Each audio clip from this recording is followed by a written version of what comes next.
Okay guys, so in today's video, I'm going to show you exactly how we set and manage our emergency passcodes on this door lock here.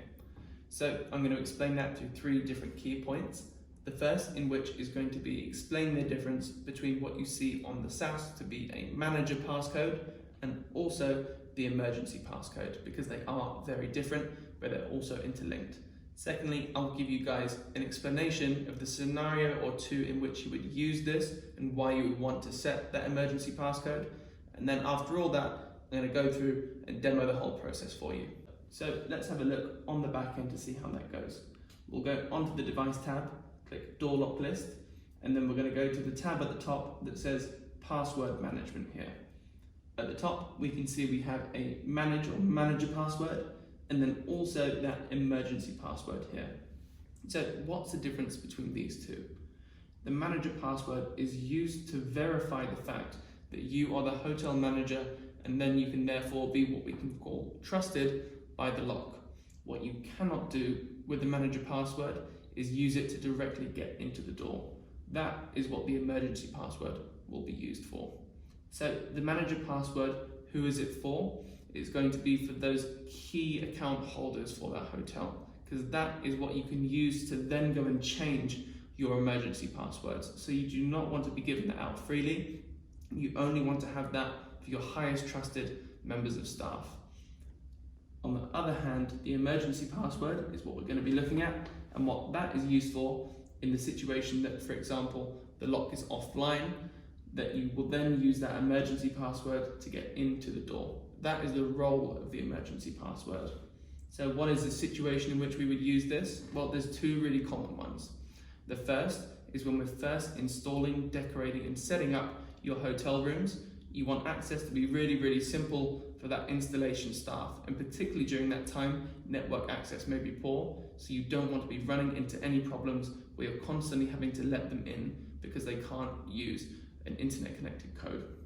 So a second example of where we're going to use that is then once the hotel is up and running for your cleaning staff. So you want them to be able, again, in the scenario that there is a network breakdown, to be easily able to get into the door. So a point of security on these two different examples, when you're setting it, number one, for those installation staff, when you're setting up those hotel rooms, you want it to be really simple for every room in the property. Why? Because at that time, generally, there's not such a high risk of theft or any problems, and you're quite happy to let these people to get in and do their jobs.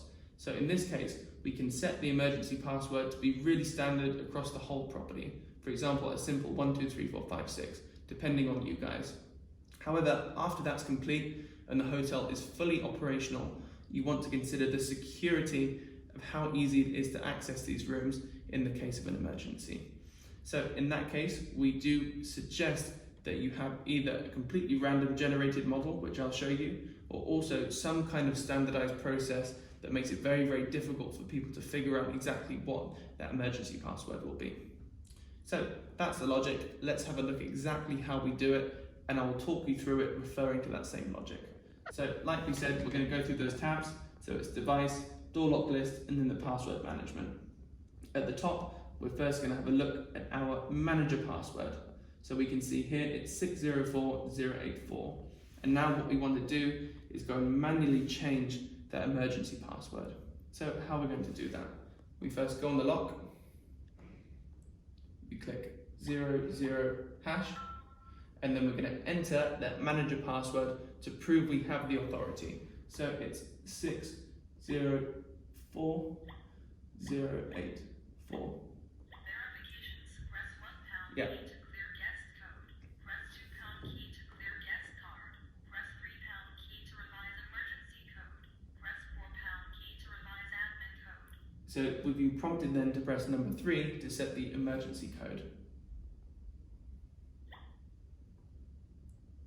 And then hash. Please input 6 digits code. So now for that circumstance, for those first installers, we just want it to be really easy. So we can put in a simple 1, 2, 3, 4, 5, 6, enter. And then we put it in again. 1, 2, 3, 4, 5, 6, enter. Revise succeed, press £1 key to clear guest code, press £2 So key to Now we can hear it's going through it again, but that should be successful now. So let's take a look on the back here. There we go. So now we can see that that password on the back end has been successfully changed to that 1, 2, 3, 4, 5, 6. Okay guys, so now we've set that up and we've got a really simple access code. But like we said, this is only really a good idea if you're just setting up your hotel and you want that to be standardized across the property. You will have to repeat the process for every single door and do it manually on here, but that's a really good way to make it really simple for your maintenance staff to get in when you're setting up. However, just a final point, like I said, that once that's been done, we do recommend going through the whole process again. So going through that manual emergency code changing setup for every single door and perhaps making it more secure. So you can follow any logic that you like. You can make it completely random for every door if you want it to be ultra secure. Or alternatively, if you want it to be a bit more easy for your staff to get into, you can set some kind of logic. For example, a room on the 9th floor, room 906 would be 123906, something like this. But that's totally up to you guys. And then additionally, if you want it to be ultra secure and you don't want your staff to have any access to the codes, what you can do is that every time they want to access the room, when the door lock is offline, they will have to contact you. Then you as a manager can click on that emergency password button, view it, tell them, and then you will then be able to go and change it yourself once that's done. And that would be the most secure way in which to do it, but it's perhaps not the most convenient. So that's all.